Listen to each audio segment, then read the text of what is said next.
brought to you by Silver Pumps. Top quality और consistent performance के लिए सिर्फ सिल्वर पंप्स नाम याद रखना। कोरोना वॉरियर कहूं या पुलिस कहूं या हमारे इस प्रदेश की आंतरिक सेना कहूं, जिनकी बदौलत आज हम सब शांति से ये सदन चला पा रहे हैं, शांति से बाहर आराम से घूम पा रहे हैं, चाहे हमारे परिवार हो या चाहे कोई और, सब आराम से घूम पा रहे हैं, तो वो सिर्फ और सिर्फ हमारे इन पुलिस के इन मजबूत सिपाहियों की बदौलत है। अपराधियों में भय, आमजन में विश्वास, ये जो वाक्य है वाकई बहुत मजबूती के साथ हमारे ये जो सिपाही हैं ये चरितार्थ कर रहे हैं। पर कुछ देर पहले सादुलपुर से आने वाले माननीय सदस्य ने कहा, और मैं भी उसी बात से पूरे तरीके से इत्तेफाक रखता हूं, कि आज भी हमारे उन साथियों को साइकिल भत्ता ही मिल रहा है। मंत्री महोदय, आजादी के इतने साल बाद आपको यह मौका मिला है कि कम से कम ये साइकिल भत्ता जो वर्ड है इसको तो चेंज कर ही दीजिए। और अगर आप इन सिपाहियों को अलग से अगर भत्ता देते हैं तो निश्चित रूप से ये इस प्रदेश सरकार का एक बहुत बड़ा कदम होगा। आज के समय में मैं इसकी बात करूं या चाहे छोटी छोटी डिमांड्स जो हमारे constable, head constable, ASI, SIs की है, उनको पूरी तरीके से नजरअंदाज किया जा रहा है। साहब, मैं तो बात करूंगा जिसकी बात मुझे लगता है कि अभी की जानी है। जब भी यहां से निकलते हैं तो हमारा ट्रैफिक रुकवाने के लिए 4 हमारे जो सिपाही साथी हैं वो गेट पे खड़े होते हैं। वो 24 घंटे वहां पे ड्यूटी देते हैं। हम 10 मिनट के लिए अगर सड़क पे खड़े हो जाते हैं तो हमें लगता है कि साहब कितना पॉल्यूशन है। जो 24 घंटे वहां पे खड़ा रहता है उसकी क्या हालत होगी, उनकी मेंटल हेल्थ के बारे में चिंता कौन करेगा। जब यहां से निकलते हैं तो कई बार हमारे जो सफेद वर्दी में इस सदन में काम करने वाले हमारे जो साथी हैं उन्हें देखते हैं। साहब, हमारे आने से 2 घंटे पहले आते हैं और जाने के 2 घंटे बाद जाते हैं। कई बार जब आप जब 1 बजे लंच करते हैं, निकलते हैं, उस समय बात करते हैं कि साहब आपने लंच वंच किया क्या? वो कहते हैं कि साहब सुबह करके आते हैं और रात को आप जब सदन खत्म करते हैं तब हम जाके करते हैं। साहब, वाकई हमारे ये जो साथी हैं बहुत मजबूती के साथ काम कर रहे हैं, पर उनको जो बेसिक चीजें जो है वो उपलब्ध कराई जानी बहुत ज्यादा जरूरी है। सही बात की अभी कि साहब आजकल अपराधियों के पास फॉर्च्यूनर है, बड़ी बड़ी महंगी महंगी गाड़ियां हैं, पर हमारे सिस्टम के पास, हमारे प्रशासन के पास क्या है? आज भी वही जीप, मुझे नहीं लगता जिसका कभी इंश्योरेंस भी हुआ होगा।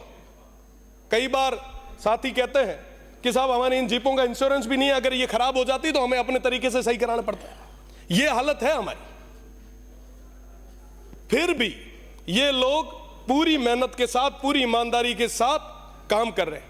आज अगर कोई घटना घट जाती है तो सबसे पहले तलवार पुलिस पे पड़ती है।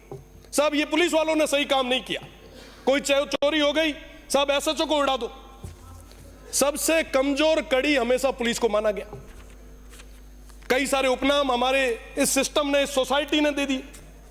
आज जरूरी है कि हम इनको मजबूत करें। जो ग्राउंड पे काम करने वाले हमारे वो जो बीट के अधिकारी हैं उनको करें। डीपीसीज की बात हो रही थी, काफी लंबे समय से वो प्रयासरत है, उनकी कोई बात सुनने के लिए आगे नहीं आ रहा। साहब, जब आर्मी को केंद्रीय स्कूल्स मिल सकते हैं तो हमारी जो पुलिस लाइंस है उसके अंदर अच्छी क्वालिटी की एजुकेशन के लिए क्यों नहीं अच्छे इंस्टीट्यूट हम तैयार करें। साहब, ये तैयार करना हमारी जिम्मेदारी है। आज डिजिटल युग है, साइबर का युग है, हजारों करोड़ों के फ्रॉड हो रहे हैं, पर साहब आज के समय में हमारे थानों के अंदर पड़े हुए कंप्यूटर बिल्कुल पूरे तरीके से खाक छान रहे हैं। हमारे पास कोई सिस्टम ही नहीं है। हम बातें करते हैं बड़ी बड़ी, इस सिस्टम को डेवलप करने की जरूरत है। इस एआई के जमाने में पूरे जिले में एक एसपी ऑफिस पे साइबर सेल छोटी सी बनाई होती है। कई बार तो 4 लोगों को पूछना पड़ता है कि साहब वो टेबल कहां लगी।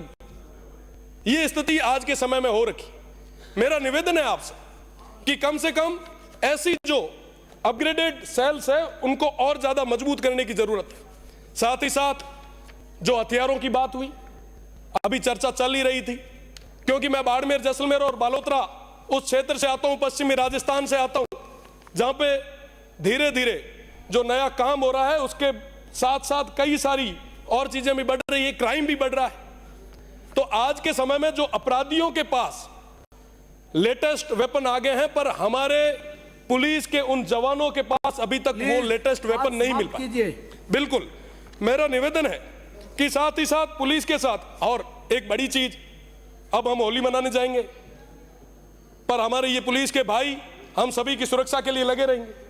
साथ ही साथ कारागृह की बात है, पिछली सरकार ने मुझे कई बार जेल भेजा, मैं उसके लिए धन्यवाद दूंगा, क्योंकि जेल जाने से पहले हमारी सोच कुछ अलग थी।